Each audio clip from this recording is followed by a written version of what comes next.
Hi, welcome to the Skint Woodworker. My name's Dave. In the last one we looked at the absolute minimum of tools that you can get away with and still be able to make things. In this one I want to look at wood, basically. Where to get it?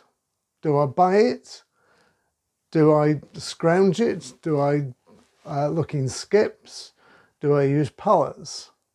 The thing really is, if you can afford it, fine. Go out to either a big box store or a builder's merchant, a DIY store, or it might simply be a proper timber merchant's. It doesn't really matter. But what do you do if you can't afford to go out and buy new timber? Because timber is not exactly cheap. And so in this, we're going to look at salvaged wood. We're going to look at pallets and things like that to make our first projects. These may even be projects that you can then sell to earn a little bit more money to either buy some tools or to buy some pristine timber. The main things is everybody talks about using pallet wood, and that's fine. But pallet wood does come with a few problems. It's not generally free for nothing. Now, certain pallets you'll notice, if you see a stack of them by a factory outlet or somewhere like that, some of them will be painted. They'll be painted either red or green or blue. Those pallets are generally recycled, and the companies involved paint their pallets a particular colour so they're easily identified. What I would say is leave those pallets alone. Don't bother with them. They're generally constructed very robustly so they can be used over and over again, which also means they're extremely difficult to take apart. Plus the fact they're covered in whatever colour paint. You're better off looking for the ones that look like plain timber. They're probably a little bit thinner and a little bit sort of generally flimsier because they usually have been designed for one-off use. Not all of them, but a lot of them. But what you must do before you're taking any pallets or any wood out of a skip or any timber off a building site that looks like bits that have been left on the floor, is ask whoever is on that site, ask whoever owns that skip, is it okay? Could I have that piece of timber? Most people will say, yes, help yourself, it's fine, take whatever you want. But you must ask first. It's really important that you do that. Anyway, I've already broken down a number of pallets, but I've saved one that we're going to break down together because it's not as easy as it may appear. And sometimes you need to buy tools in order to take it apart. And then you've got to ask yourself the question, is it worth doing that? Or are there any little workarounds where we don't need to go out and buy an expensive crowbar or something like that? Now, I've got a crowbar here somewhere. There we go. That's not the biggest one you can buy by any stretch of the imagination, but it's quite hefty. But what happens if you haven't got a crowbar? How can you work around that problem? So we'll take a look at that as well. But first of all, I've got a pallet there. Now, I realise that most of you won't have workshops, you won't have a workbench. You don't need those. You just need somewhere to be able to dismantle it. I'm going to do it on the bench because I live next to a primary school and the kids are about to come out of school and they'll be making a bit of a noise. So I'm not going to do it out on the patio, although it is actually a nice sunny day out there.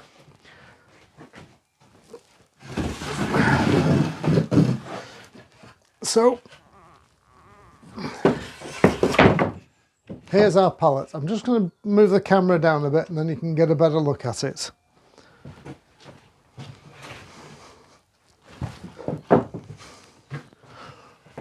Right, there we are. Now this is a fairly lightweight pallet. The nails aren't particularly big, and it's been reasonably lightly constructed. There appears to be only a couple of nails in each of these joints, although that's maybe a liar, there's 3 in that one.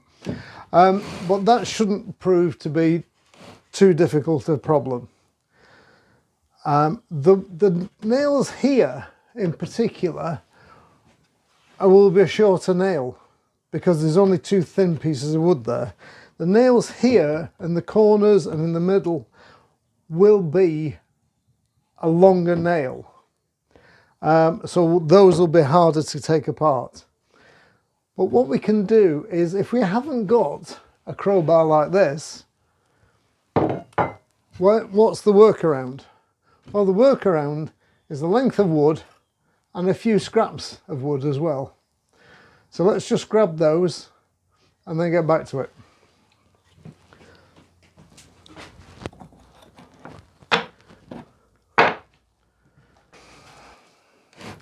Okay, we've got our pallet. I've got a few scraps of wood here, and I've got a bigger piece of wood here that was just literally lying around. It's a bit of old oak actually. What I'm going to do, I'm going to use these scraps of wood and this piece of wood to actually prise this apart. And if you remember back in your days when you had to do physics at school, it's all about levers. If I turn this round that way, can you see better there what I'm actually doing? Turn it like that. I put this piece of wood underneath there on its edge, and I've got this piece that'll just fit in there. I'm going to literally lever up, whoops, and down. I could probably do with an extra piece, but I'm wedging it between the slats.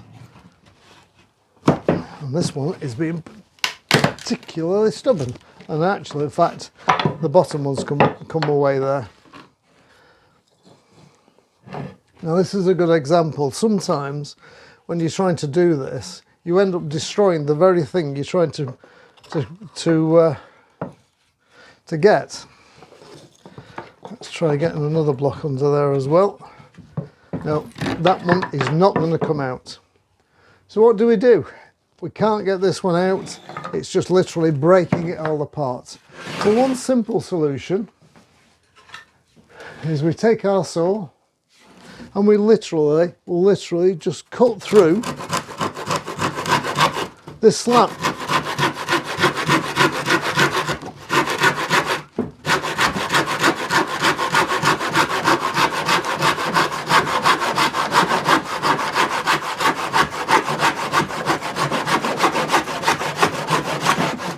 And there we go. Now we've got that and we can move that one. So we can move on to the next one, and hopefully this one will behave itself and we'll be able to lever this one up quite nicely.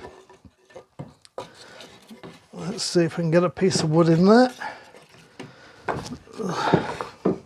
Sometimes it helps to have pieces of scrap wood lying around. Actually, I want that piece. So we can lever that up there in the first place in order to get right underneath this. We want to get as close to the nails as we can and then start to lever, and it is coming, but as you can see it's been really stubborn. And this is the downside of pallets. But here's the question, do we need it to be this long? Or would a piece that long be long enough for our project? The projects I've got in mind, short pieces will be absolutely fine. So what we can simply do is take our saw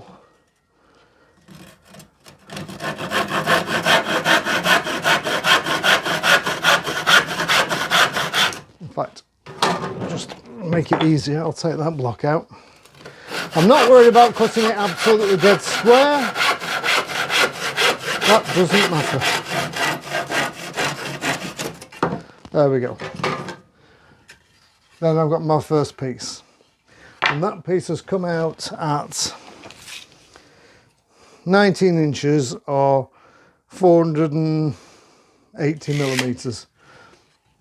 And that will be fine for some of the projects I've got in mind. Now I can work my way through each of those slats and just cut them. But you may find that the ones in the middle that use the shorter nails may well literally lever apart. And we can use this piece of wood. Put that underneath there, like so. Take a little scrap of wood, put our block underneath, and this time we can get that one up. Move it to the centre, our block of wood again. There we go again, and there we go. Now we've got a full length of timber. So those intermediate ones, we can get two nice long ones out of that, and we'll get the shorter ones out of the other bits. And then we can cut these sections out as well. They've got nail holes in, and we can take it from there. But one other thing is, as you take each slat off, because we've levered this one up, we've got nails to deal with. And I would advise that you get your hammer and tap these back through on each of these. If they're a bit bent over, straighten them up first. Oops. Flip it round. Do the same again. And you'll notice I'm not using any special vise or anything to do this. I'm using the pallet itself. I could be doing this down on the floor. It doesn't have to be on the workbench. There we go. And then having done that, we can then use our claw hammer and pull out all these nails.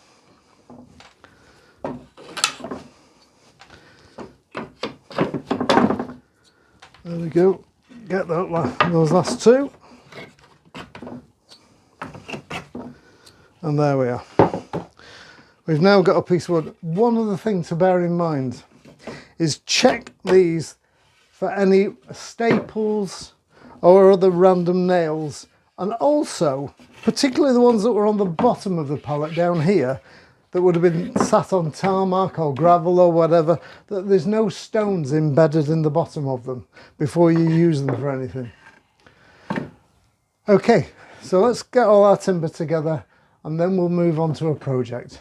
But that is basically how you dismantle a pallet. But as you can see, even on a bench, just using a few blocks of wood, yes, you can get them apart. But even I, who've done a lot of these, in fact I did 6 before I even tackled this one, sometimes you struggle with them, but that's okay. This timber is free timber, but you do have to work to get it. That's the only downside of pallets, basically. You do have to work to get the timber. Sometimes one other little trick is with something like that, if you're wondering what that bang was, my workshop has an overhanging oak tree, and it's that time of year when the acorns start to fall, and every now and again one lands on the roof light and it makes a real clatter. Anyway, back to this. If you've got the slats like that, you can quite often lever them up simply by doing that. Doesn't work every time, but it does work. There we go. So that one came up nice and easy. Again, need to take the nails out before we do anything else, because these are rusty nails. You don't want to be getting cuts off rusty nails, otherwise it'll be a trip to A&E to get yourself a tetanus jab, and you don't want to be doing that. Okay, I've cut the rest of the pallet up. I've de-nailed everything. I've just got this one, but I've left this one just for a second because you can see just how long those nails are, and they are quite beefy. Well, let's just get a scrap of wood.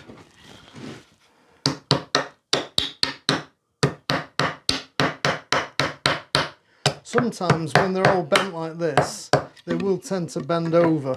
And if that's the case, you may need, if I can find a pair of pliers, just to straighten them out a bit.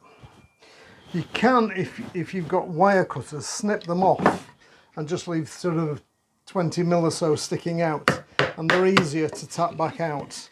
But it's a bit specialist to have those kind of wire snippers, so I'm assuming you won't have any of those. Let's get those. But you can see just how long that nail actually is. Right, so there's our wood. We've got two very long pieces, which I put off to one side because I don't need those right now. Those can come in for a later project. Okay, we've got our stack of wood. Oops, right, that's better. I've got some short lengths, like this, just little pieces, more acorns falling on the roof. I've got some medium-sized pieces, one random slightly longer piece, and then I've got two full lengths, which are about, can't remember, I think they were 1.2 metres long. But those are enough to make little projects from. And what we're going to make in the next session is a bird cage. Sorry, not a bird cage. What we're going to make in the next session is a bird box. And in fact, you could actually make a series of them. So stick with me.